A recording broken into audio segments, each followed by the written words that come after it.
última semana del ministerio de nuestro Señor en la tierra, ¿no? Es la última semana en que el Señor va a estar con nosotros, ¿ya? De hecho, hermano, acá el Señor, esta es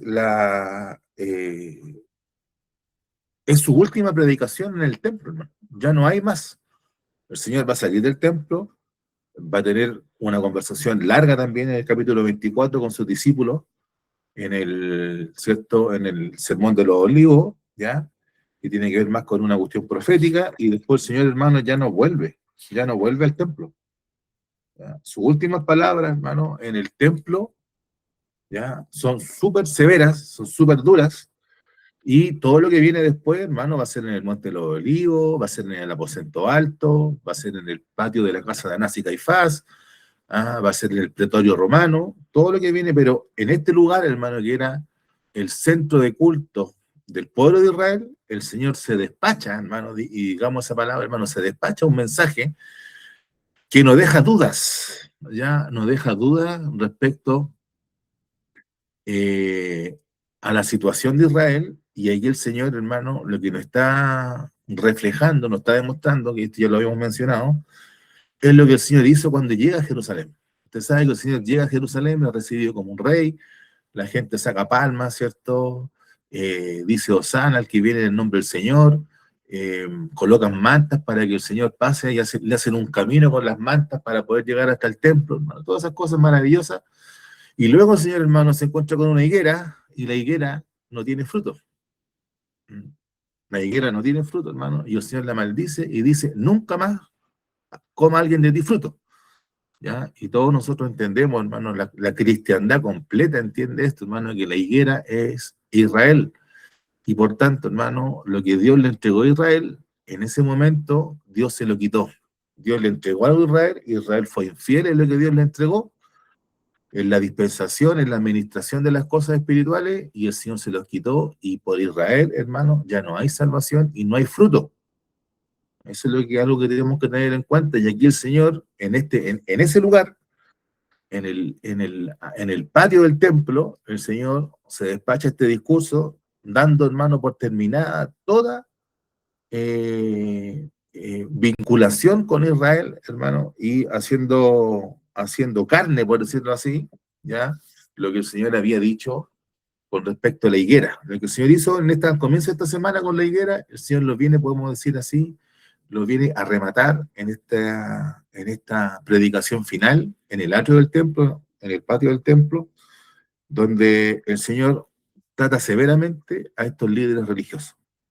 También es importante recordar que estas palabras tan severas del Señor, y es para nosotros esto que lo tenemos que tener muy en cuenta, hermano, estas palabras severas del Señor no se las dice a borrachos, no se las dice a drogadictos, no se las dice a rameras, prostitutas, no se las dice a hombres enviciados, no, hermano, a gente religiosa, a gente que tal vez tenía un buen vivir, un buen pasar, que como mencionábamos la otra vez, tenía muchas maneras de manifestar de que Dios estaba con ellos, a lo mejor familias antiguas de Israel, personas con apellido importante, a lo mejor gente con una familia bien constituida, un montón de cosas a favor, hermano, que podían tener ellos, pero en su interior, como dice el Señor, en este mismo capítulo, estaban llenos de huesos de muertos. Por fuera, lindos, como los sepulcros que se blanquean, pero por dentro, llenos de huesos de muerte. Entonces, aquí, hermano, ¿cierto? Nosotros sabemos que el gran juicio que el Señor hace contra los fariseos, contra los escribas, es que son hipócritas. ¿Ya? Son hipócritas. Analizamos, hermano, los frutos de la hipocresía, los errores que la hipocresía hace cometer. Vimos, hermano, que como el Señor dice, ellos dicen y no hacen, ¿cierto? Y por otro la preocupación, y cómo todo eso, hermano, toda esa hipocresía va torciendo el juicio de los fariseos, y también vemos esta preocupación que tienen los fariseos con respecto a lo externo. Ya se preocupan de cosas externas o a veces detalles de la ley, pero no de lo interno y de lo importante, no del espíritu de la ley del Señor. Y por último, hermano, encontramos en los fariseos esta ceguera, Y es por eso, hermano, que nosotros tenemos que estar muy atentos a lo que Dios nos dice acá, porque nuevamente este peligro, esta tentación de ser fariseo, no la tiene el borracho, no la tiene el drogadicto, hermano, no la tiene, hermano, la prostituta, no tiene ellos no tienen ese problema. El riesgo lo tenemos nosotros, los que estamos en la iglesia, por eso tenemos que prestar mucha atención. Al siguiente punto, hermano, que otra de las manifestaciones de la hipocresía, ¿cierto?, de los fariseos, de estos frutos de la hipocresía, es la absoluta ceguera con respecto a ellos mismos, a su condición. ¿Ya? Y tenemos que entender que estas severas palabras del Señor es para que ellos despierten. No son solamente juicios, que lo son. ¿Ah? No son solamente reproches, que lo son.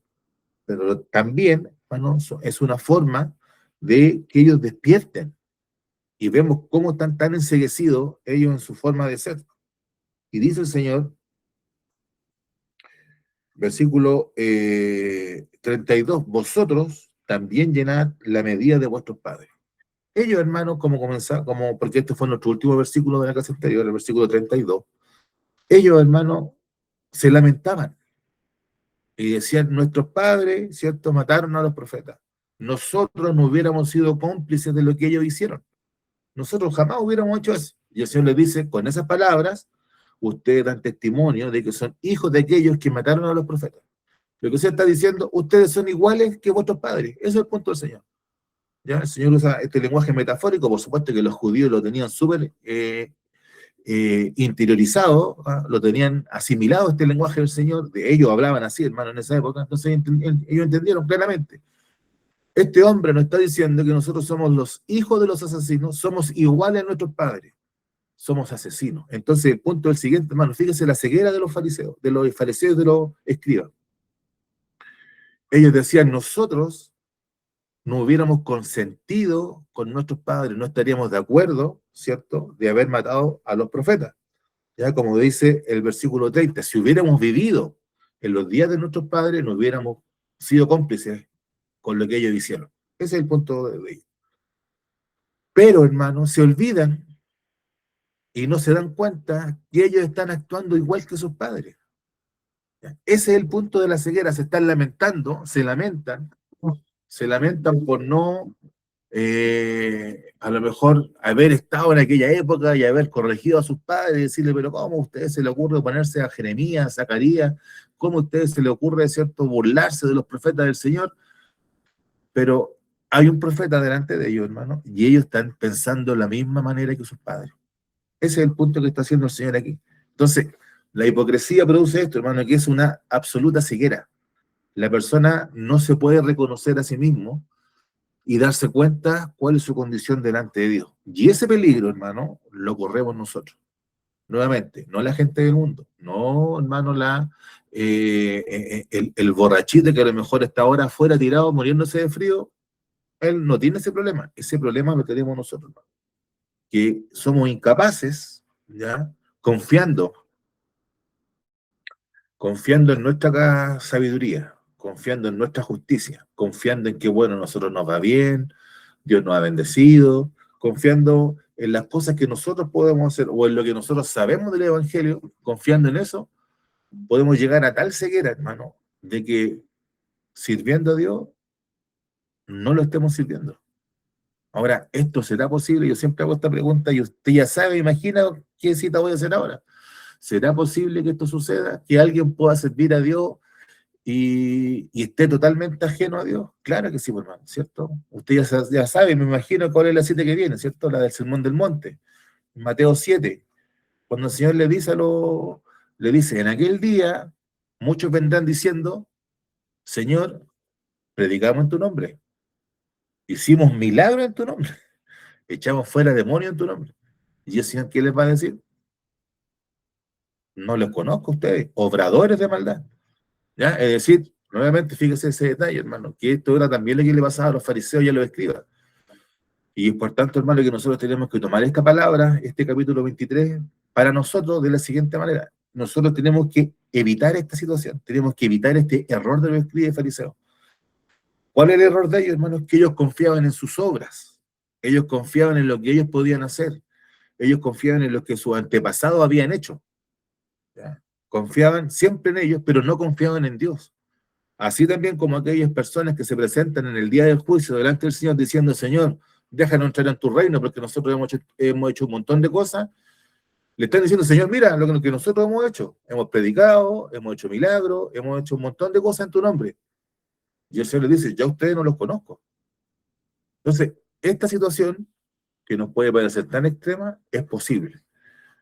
Y hermano, en el caso, ¿cierto? En el caso de los escribas y fariseos, esto se ve agravado, ¿ya? Tristemente agravado por este hecho. Ellos se lamentan de sus antepasados, de sus padres, pero ellos están pensando lo mismo. O sea, son capaces de llorar, de a lo mejor pensemos, bueno, no sé si en aquella época lo hacían, pero en esta época, hermano, hay, como yo les mencionaba la otra vez, hay lugares en Israel que dicen, ya no tenemos certeza si eso es verdad, pero está la tumba del profeta Samuel, está la tumba, hay varios lugares que son tumbas de gente famosa, está la tumba del rey David, hermano, vaya a saber si uno es verdad o no. Pero la gente hace lamentación, va a esos lugares y hace lamentación. Y su corazón no ha cambiado, hermano. Ante la presencia de Cristo, ellos lo quieren matar. Ese es el punto. El Señor ya sabe, esta gente me va a matar. Y se los dice, ustedes me van a matar. Lo van a hacer, al igual que sus padres mataron a los profetas. ¿Ya? Y sin duda, a lo mejor el mayor ejemplo de esto que estamos diciendo, hermano, que nos pasa el día de hoy, es lo que sucede en Israel con el muro de los lamentos. Seguramente que en el muro de los lamentos deben haber muchos judíos que hacen esto. Deben llorar y lamentarse y decir cómo fue posible que nuestros padres dejaran al Dios de Israel. ¿Cómo es posible que nuestros padres no hayan sido obedientes a los mandatos de Dios? ¿Cómo es posible que solamente del templo solamente nos quede esta pared? Deben lamentarse por eso y hacer llanto por esas cosas. Pero eso no tiene ningún valor, hermano, porque su corazón no está cambiado, no ha sido renovado su corazón. No está, hay un hermano o hermana que tiene su auto encendido para que lo apague para que podamos hacer el servicio. ¿Ya? Entonces nos encontramos con ese problema. Entonces, esto, mis hermanos, esta gente y el Señor les dice, versículo 32, vosotros también llenad la medida de vuestros padres. O sea, lo que vuestros padres hicieron, ustedes háganlo igual. ¿Ya? Ahí el Señor está diciendo, ustedes me van a matar. ¿Ya? Le está diciendo, es como nos recordábamos el jueves pasado, el Señor le está diciendo lo mismo que el Señor le dijo a Judas. Judas, lo que tienes que hacer, hazlo pronto. ¿Mm? Eso le está diciendo el Señor. Eh, y ahí tenemos una de esas paradojas del Nuevo Testamento, ¿cierto? Esas, como, entre comillas, contradicciones. Porque, por ejemplo, Pedro, en la carta de Pedro, el apóstol Pedro, ¿cierto? Señala y muestra al Señor como una víctima, ¿ya? Que no tenía mancha, que no tenía defecto, que era una víctima impecable, así como los animales para el sacrificio. Pero por otro lado, aquí nos encontramos que el Señor no es víctima. El Señor va a buscar lo que tiene que hacer. Ya no es como un animal que es llevado, ¿cierto? Sin entender lo que está pasando al altar para ser sacrificado, ¿cierto? Para ser muerto. Esa es la situación de una víctima, ¿ah? De una víctima del sacrificio. Pero acá el Señor está diciendo, ya, hagan lo que tengan que hacer. ¿Ya? Es como cuando el Señor dice, yo pongo mi vida, ¿ah? Yo pongo mi vida. Ustedes no me la están quitando. Yo la pongo aquí está. ¿Ah? Y la vuelvo a tomar, dice. Ustedes me la van a quitar, pero yo la vuelvo a tomar. Entonces, eh, esa situación está presente aquí en este versículo 32. Y luego, de cierto, estas palabras tan fuertes, serpiente, dice, generación de víboras, ¿cómo escaparéis de la condena del infierno? ¿Ah? Ahí en esa palabra, generación de víboras, también, hermano, es como que el Señor dijera, serpientes, engendro de víboras, ¿ya? Camada de víboras. ¿Mm? Son palabras fuertes, hermano, eh, que, y si algo, hermano, podemos decir muchas cosas de la víbora, podemos decir muchas cosas, pero una cosa que podemos decir de una víbora con plena certeza, hermano, que la víbora mata. Ya podemos hablar de su piel, podemos hablar de su ciclo de vida, de su temperatura, de sus colores, pero una cosa que nadie, hermano, eh, pondría en duda es que una víbora mata, ¿no? Una serpiente mata. Y eso es lo que el Señor le está diciendo a ellos. Ustedes son asesinos. Y les preguntan, ¿cómo escaparéis de la condenación del infierno? ¿Cómo lo van a hacer? Y esa palabra, hermano, nuevamente ahí es una palabra de juicio, un reproche del Señor, pero también es una palabra para hacerlos reaccionar.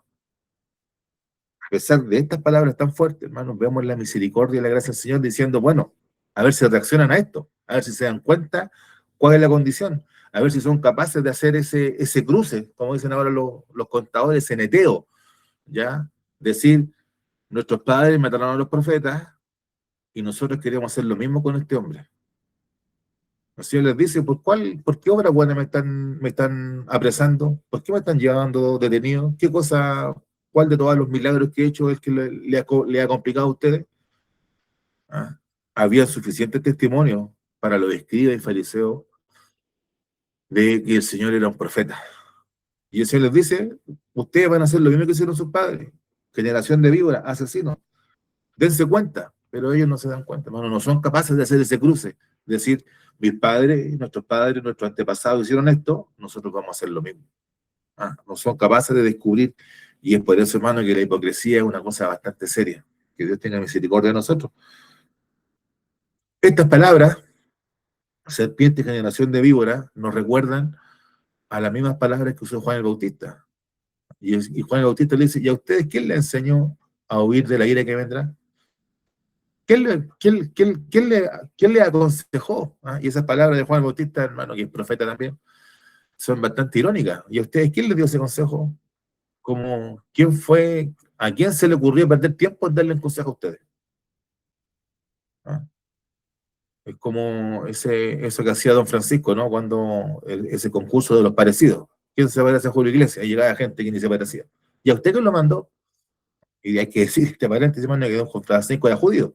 Esa cuestión yo creo que es muy de judío. ¿Y a usted quién lo mandó para acá? Y eso es lo que Juan el Bautista le está diciendo. ¿Y a usted quién lo mandó para acá? O sea, para ustedes no hay vuelta. Y el Señor está diciendo acá, ustedes, ¿cómo van a escapar de la condenación del infierno? Así como están, con esa hipocresía, con esa confianza en sí mismo, con esa confianza en que nosotros no somos, ¿no? Como le dicen al Señor ahí en Juan, ¿cierto? En el Evangelio de Juan, nosotros nunca hemos sido esclavos, nosotros somos hijos de Abraham. Y él le dice, hijo de Abraham, ustedes son hijos del diablo, porque la obra del diablo quieren hacer.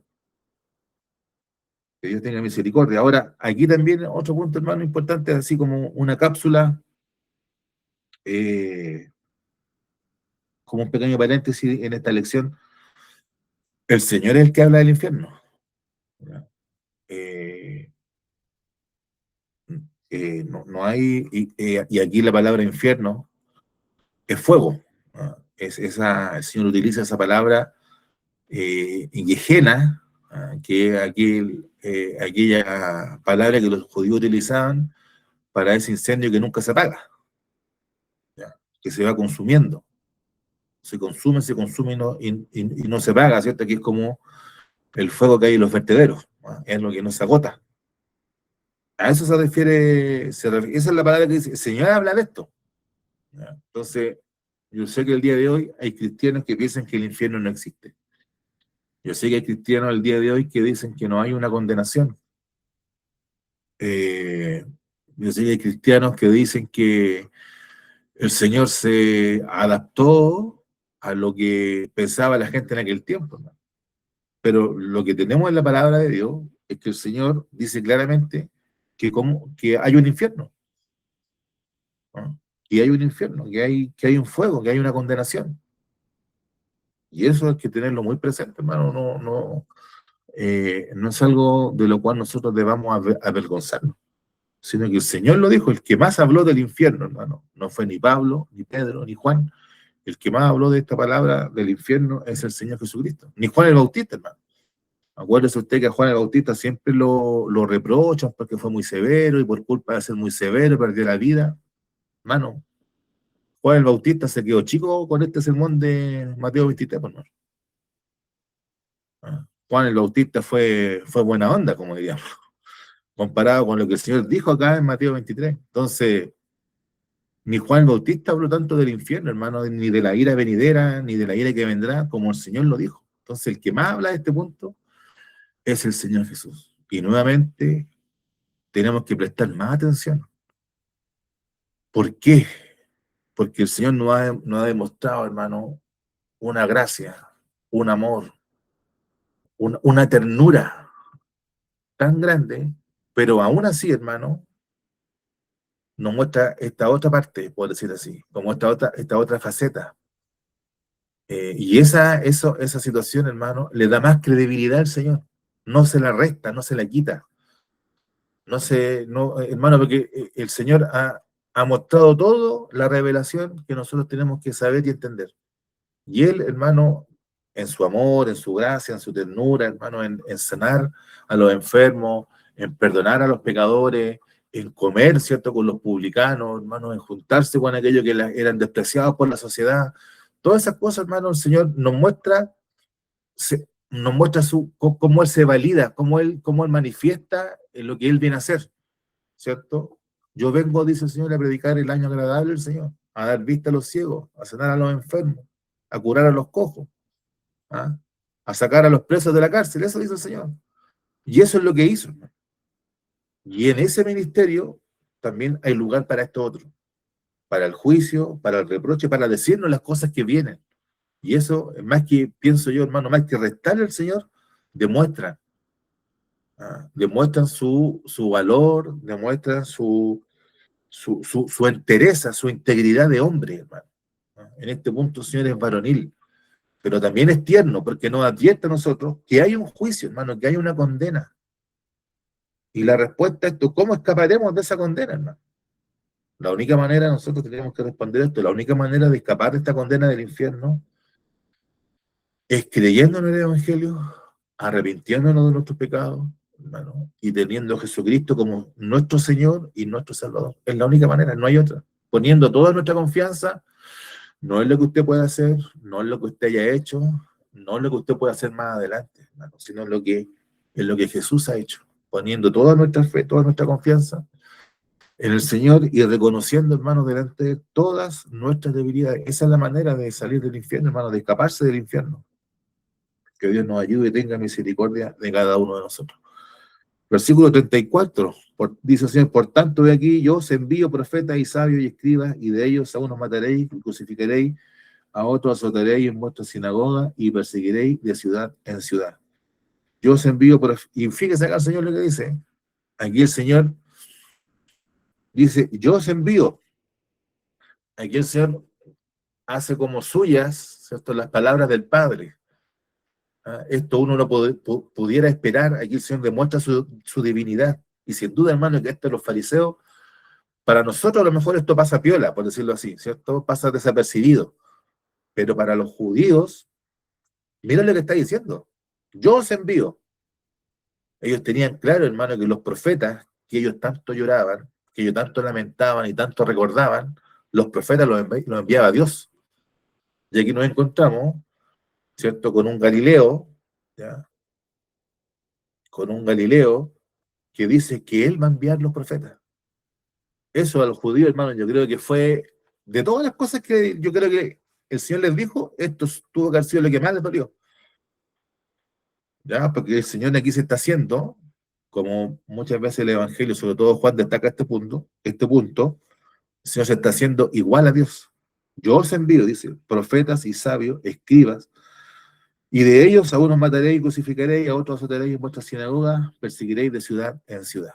Y, hermano, nosotros, aquí en estas palabras que tenemos del Señor, nuevamente tenemos como estas paradojas, estas contradicciones. Porque por un lado el Señor le está diciendo, yo voy a seguir. O sea, esto nosotros, de hecho este versículo 34, en esas Biblias que se llaman edición promesas, esto debiera estar como una promesa, porque aquí hay una promesa del Señor. Ustedes son como son, dice el Señor. Ustedes son así. Pero yo voy a seguir enviando gente. ¿Ya? Y eso el Señor lo cumplió. ¿Ya? Yo envío profeta, sabio y escriba. ¿Ya? O sea, el Señor va a mandar y va a seguir mandando gente entendida en el verdadero, por decirlo así, vamos a usar este adjetivo, en el verdadero reino de los cielos. Yo voy a seguir enviando gente. ¿Ya? Ustedes me van a matar, pero luego van a venir mis discípulos. Y luego van a venir aquellos que van a creer por la palabra de mis discípulos. Y ellos también yo los voy a enviar. ¿Ya? Entonces, este versículo 34, de manera extraña, hermano, aquí tiene una promesa. Yo tengo una Biblia, mi Biblia que tengo aquí al frente mío, es de esta Biblia edición promesa. Me la compré porque vienen todas las letras de un solo color. Me molestan las Biblias que vengan con colores distintos. No encuentro, me distraen un poco. Pero mi versículo 34 no viene destacado como promesa, pero aquí tenemos una promesa, hermano. Aquí el editor de la Biblia se le fue detalle, se le fue ese detalle. Yo os envío profeta y sabio. Ahora, fíjese, de estos profetas y sabios, el Señor está diciendo, a esto lo van a respetar. No está diciendo, a esta gente va a tener más éxito que yo. No. Y aquí está esta contradicción, porque uno le podría decir al Señor, Señor, no mande más gente, ¿ya? No mande más personas. Pero el Señor que dice, yo los voy a enviar y de ellos a unos mataréis y crucificaréis, a otros azotaréis en vuestra sinagoga y perseguiréis de ciudad en ciudad. ¿No? Aquí el apóstol Pablo, hermano, usando una palabra chilena, que el apóstol Pablo yo creo que estaría de acuerdo, en ambos sentidos, tiene cancha, tiro y lado. ¿Ah? ¿Por qué? Porque él, siendo un fariseo de fariseo, él persiguió la iglesia y lo hizo de ciudad en ciudad, ¿cierto? Dice él que se consiguió cartas y autorizaciones por los principales sacerdotes para ir a ciudades extranjeras a perseguir a los hijos de Dios, ¿no? Para perseguir a la iglesia. El apóstol en ese sentido lo hizo. Pero él cuando también, siendo Saulo, ¿cierto? Hizo estas cosas. Y también participó en la muerte, ¿ya? ¿Cierto? Participó en la muerte de Esteban. De alguna manera dio su consentimiento. Pero cuando él se convirtió, a él también ahora le tocó vivir lo que aparece acá en este versículo 34, de aquellos ahora que sufren la persecución, que sufren, ¿cierto?, el odio y sufren, ¿cierto?, las consecuencias físicas de la persecución. ¿Cuántas veces el apóstol Pablo, y usted lo puede buscar, tarea para la casa, hermano, para no recaer el estudio, pero usted lo puede buscar, ¿no? ¿Cuántas veces el apóstol Pablo estaba en una ciudad, en Iconio, y se levantaban los judíos, mis hermanos, y el apóstol tenía que arrancar para otra ciudad? Y luego partía a Listra.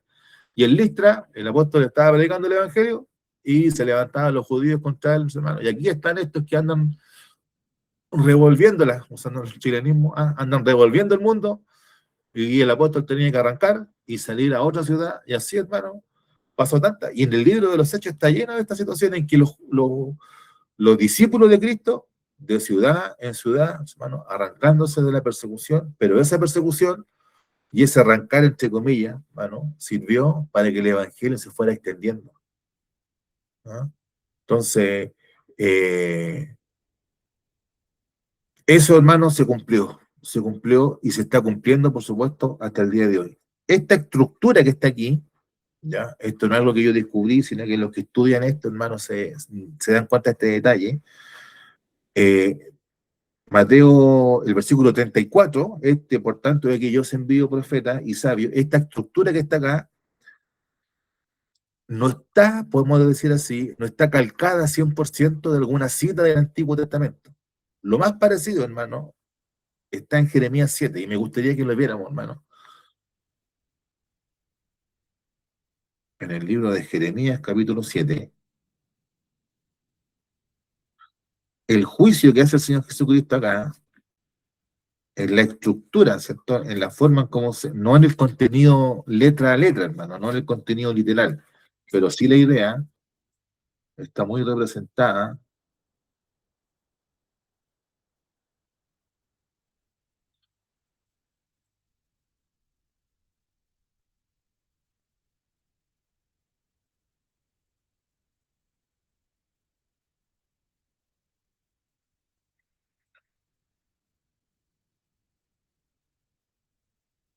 Ahí Jeremías 7:25.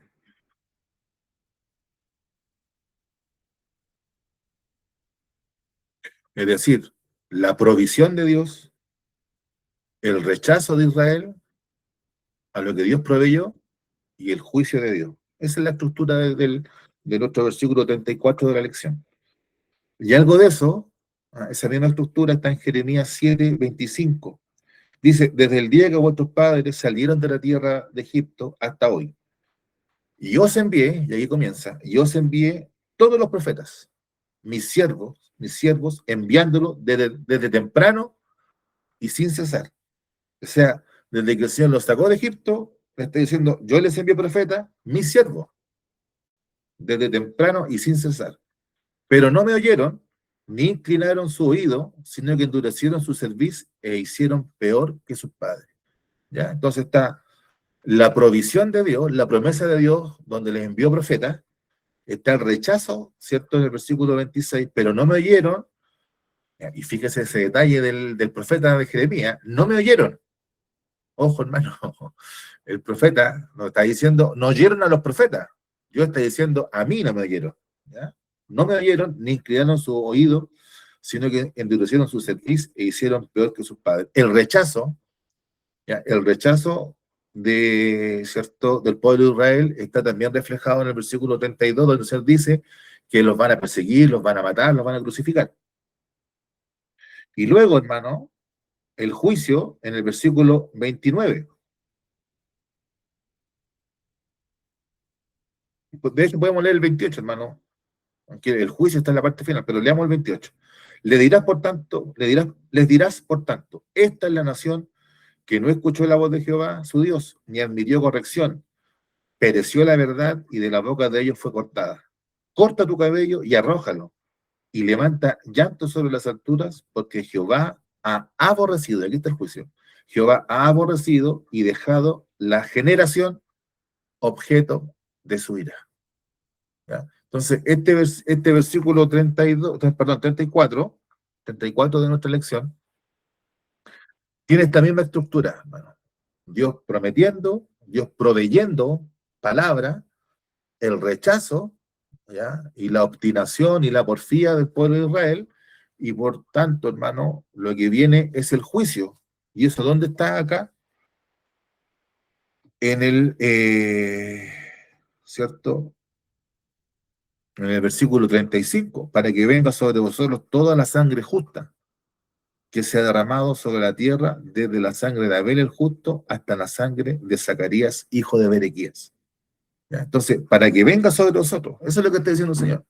Yo a ustedes les voy a enviar profetas, ustedes los van a rechazar, yo les voy a mandar apóstoles, discípulos, predicadores, eh, enviados, ¿cierto? Gente sabia, ¿ah? Profetas y sabios, dices, gente sabia en las cosas del Evangelio, y ustedes los van a rechazar y los van a perseguir y los van a matar. ¿Para qué? Para que sobre ustedes caiga todo el juicio, ¿ah?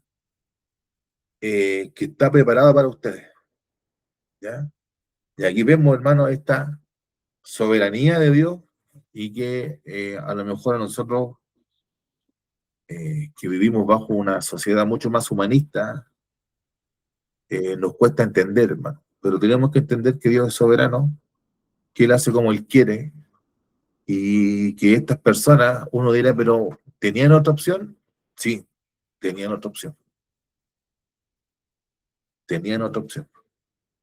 Pero la intención más profunda de su corazón era matar a todos los que Dios enviaba. Ese era el punto. Dios no lo obligó a matar a los profetas, ni a los sabios, ni a los escribas. Dios no nos obligó a matar a los apóstoles del Señor. Dios nos lo obligó. ¿No? Ellos querían hacer eso. Y para ello, ¿cierto? Para ellos hay un juicio. ¿Y cuál es el juicio? Para que venga sobre vosotros toda la sangre justa que se ha derramado sobre la tierra, ¿no? Desde la sangre de Abel el justo hasta la sangre de Zacarías. ¿No? Ese es el punto que el Señor está haciendo acá. Eh, Ahora, el detalle que hace el Señor acá, ¿cierto? Es que coloca a Abel, ¿ya? Como la primera sangre justa que se derramó, ¿ya? Y coloca a Zacarías, que es el último, por decir así, mártir del Antiguo Testamento. ¿Y por qué tenemos podemos decir esto, hermano? Eh, porque en el orden de la Biblia judía, en el orden de la Biblia judía, el último libro del Antiguo Testamento, por llamarlo así, judío, es Segunda de Crónicas, donde aparece la historia de Zacarías. ¿Ya? Eh, Segunda de Crónicas.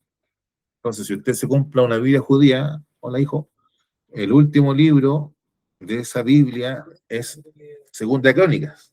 ¿Ya? Y por eso los judíos se molestan con nosotros los cristianos, ¿no? Porque nosotros colocamos el libro de Malaquías, donde la última palabra, ¿cierto?, tiene que ver con maldición. ¿Ya?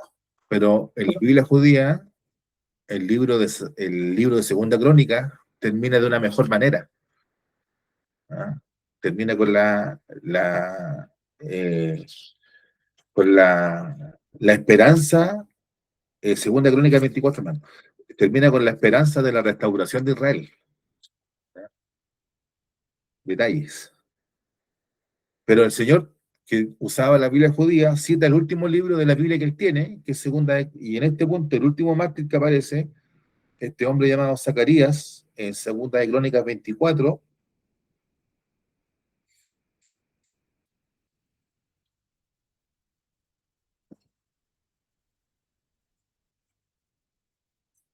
le vamos a ir del versículo 17, hermano.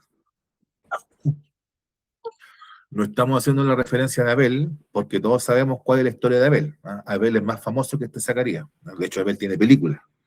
Yo hasta donde tengo entendido de Zacarías no hay película.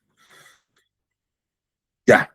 Segunda Crónicas 24, del 17 vamos a leer. Muerto Joiada, vinieron los príncipes de Judá y ofrecieron obediencia al rey, y el rey los oyó.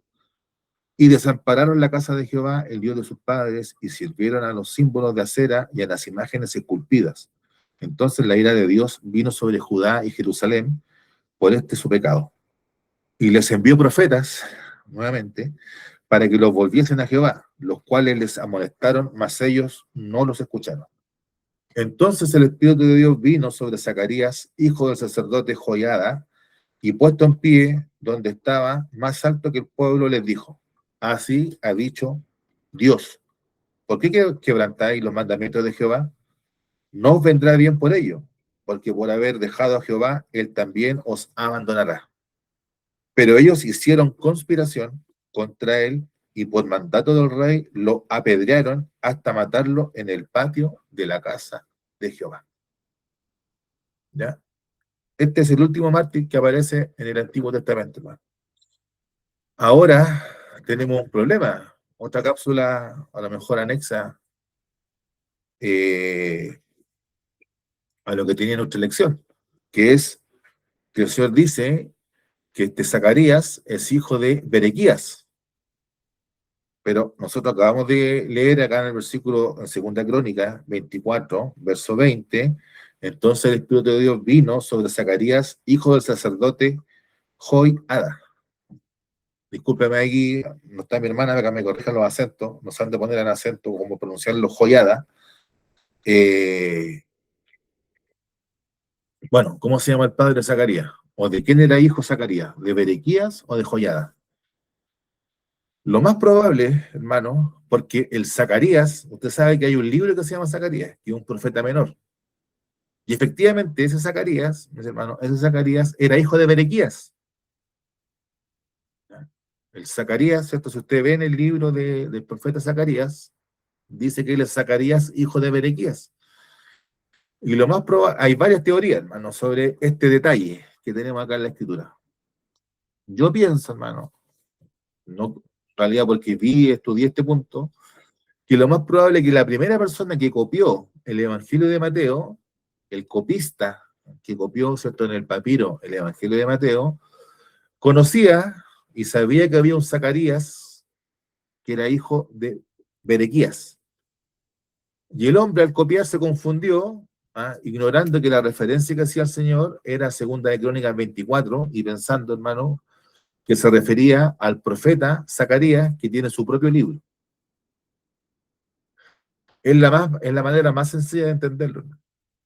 Hay otras teorías un poco más complicadas que hacen referencia a que a lo mejor Zacarías, hijo de Berequía, dicen que a lo mejor Joiada, el sacerdote, tenía dos nombres, o que a lo mejor el abuelo, que también hermano puede ser, esa teoría tiene bastante peso, que el abuelo de Zacarías se llamaba Berequías, y tenía un hijo que se llamaba Joiada, que era sacerdote, ¿ya?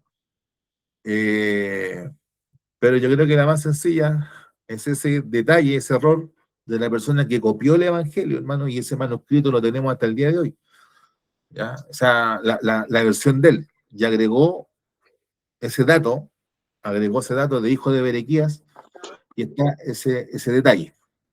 Y el Señor dice que a este hombre lo mataron entre el templo y el altar.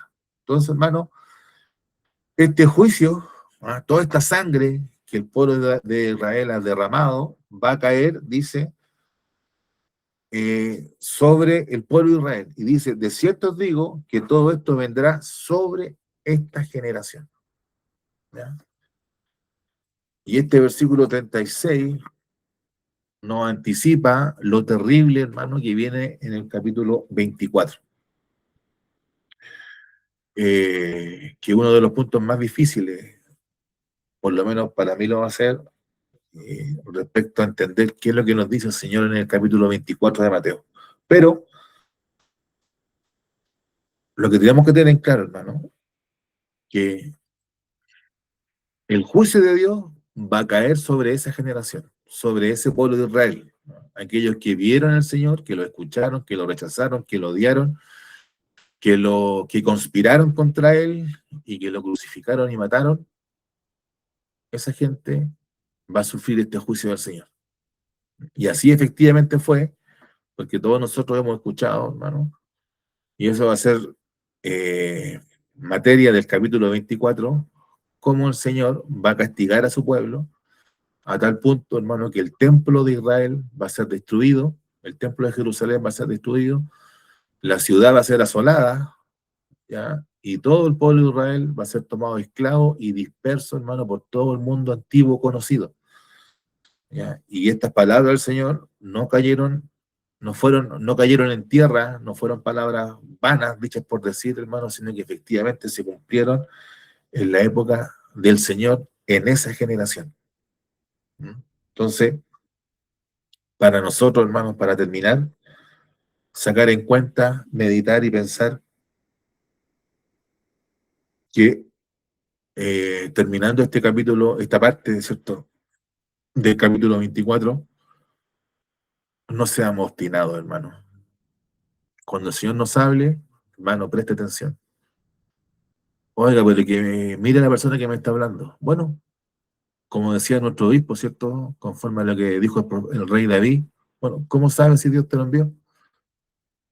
A lo mejor el que te está hablando no es el más idóneo, pero si las palabras vienen de parte de Dios, hermano, el que te está hablando del Señor.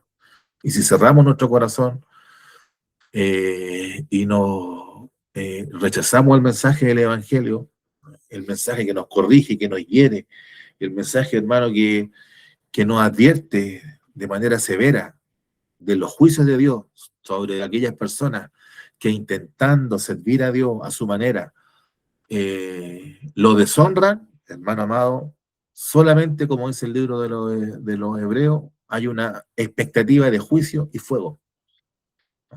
Entonces, eh, esta advertencia y estos juicios que el Señor da para los escribas y fariseos y que efectivamente se cumplieron en la vida de los fariseos y escribas de aquel tiempo, hermano, porque toda esa generación pereció, nos sirva a nosotros, todos estos juicios nos sirvan a nosotros como advertencia, ¿ya? De que también puede caer sobre nosotros estos juicios de Dios, hermano, si somos obstinados, si somos porfiados, si estamos sirviendo a Dios pero sirviendo a Dios, hermano, somos capaces de maquinar en nuestra mente malos pensamientos, si somos capaces de maquinar, hermano, y eh, somos capaces de decir una cosa, pero por otra, estar en nuestro corazón lleno de odio, lleno de rencor, hermano, eso es algo de la cual nosotros debemos huir y debe ser una alerta para nosotros. Ahora, uno dirá, pero entonces, ¿quién podrá ser salvo? ¿Ya?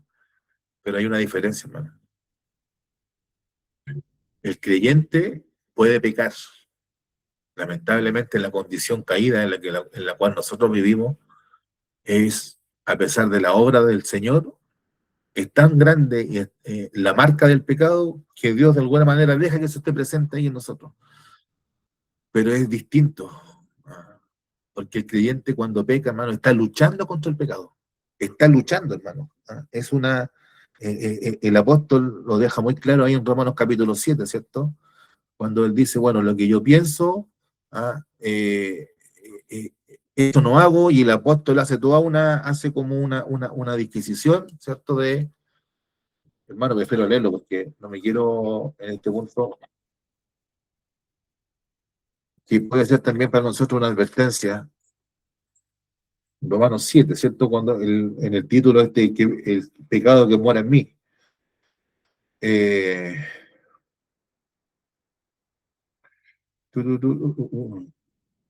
porque lo que hago no lo entiendo, pues no hago lo que quiero, sino lo que aborrezco. Eso hago. ¿Ah? Eso es lo que plantea el apóstol, porque no hago el bien que quiero, sino el mal que no quiero, dice el apóstol en el versículo en Mateo 7, verso 19, porque no hago el bien que quiero, sino el mal que no quiero, eso hago, el mal que no quiero hacer, eso hago. Él tiene una ley escrita en su mente, en su corazón, la ley de Dios, pero ve en sus miembros escrita otra ley. Pero el apóstol, mis hermanos, muestra su lucha y muestra su incomodidad con estas cosas que pasan en su vida, en su cuerpo. Y el apóstol dice, miserable de mí, termina cierto este capítulo, usted ya lo conoce, miserable de mí, ¿quién me librará de este cuerpo de muerte?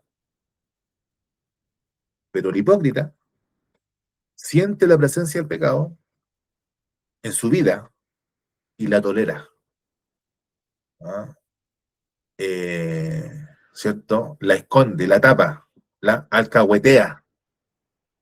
Siente la presencia del pecado y no se escandaliza. Lo tolera, dice, bueno, esto será normal. Pero el que está, hermano, bajo el creyente verdadero, en situaciones puede pecar, pero está la lamentación, está la pena, mis hermanos, está el dolor de haber traicionado a su maestro. Pero el que es hipócrita, hermano, ante el pecado, la palabra de Dios le habla, los medios de gracia le hablan, el Espíritu Santo le habla a su hermano, pero él no entiende y no quiere entender.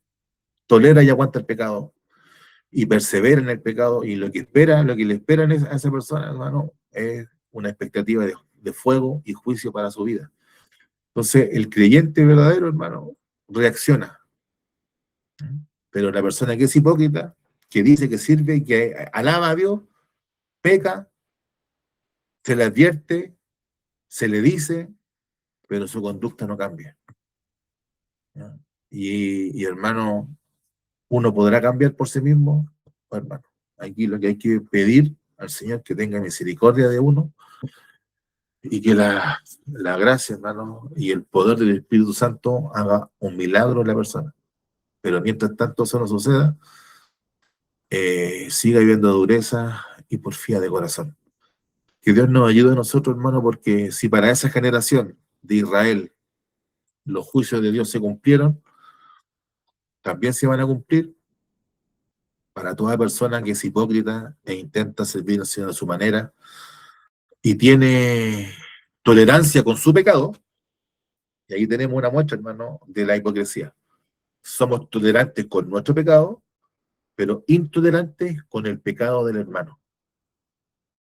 Somos intolerantes con el pecado del vecino. Somos intolerantes con el pecado del político. Somos intolerantes con el pecado y con el error, ¿cierto?, de cualquier persona.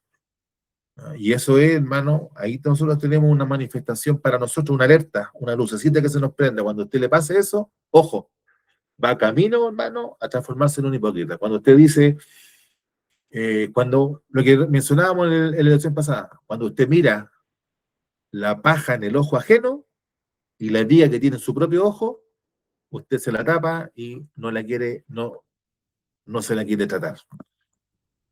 Ah, que Dios nos ayude en esta noche. Hasta aquí la enseñanza de su palabra, hermano. Vamos a entregar este servicio a nuestro pastor para que él quede con la congregación.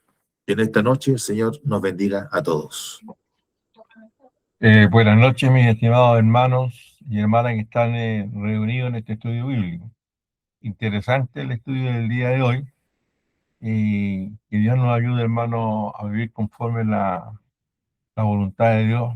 Y no solamente miremos la baja en el ojo ajeno, sino que, como dijo Jesús, miremos la viga que cada uno tiene en el propio. Y que Dios nos ayude, hermanos, y que el Señor nos guarde.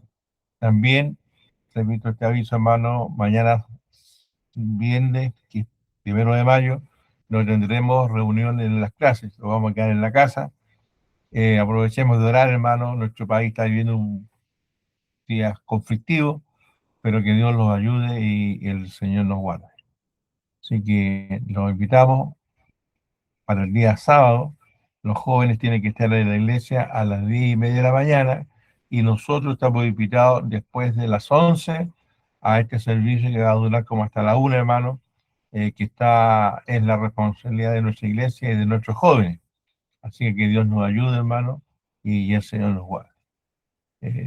No sé si se me olvida algo, pero yo agradezco a Dios, hermano, también porque después de mucho tiempo, por una cuestión, tuve que correr el auto que está frente a mi casa, hermano. Creo que es 4 años que no me subí al auto para conducirlo yo, aunque fue echarlo para atrás y avanzarlo un poquito, hermano, para dejarlo nuevamente en la posición frente a la casa.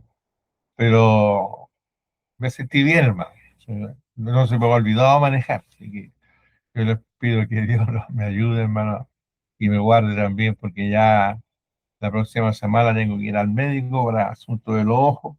Espero que me den de alta, hermano, y poder. Una de las cosas que tengo que hacer es renovar mi carnet de conducir, y que yo les pido que oremos al Señor para que todo salga bien.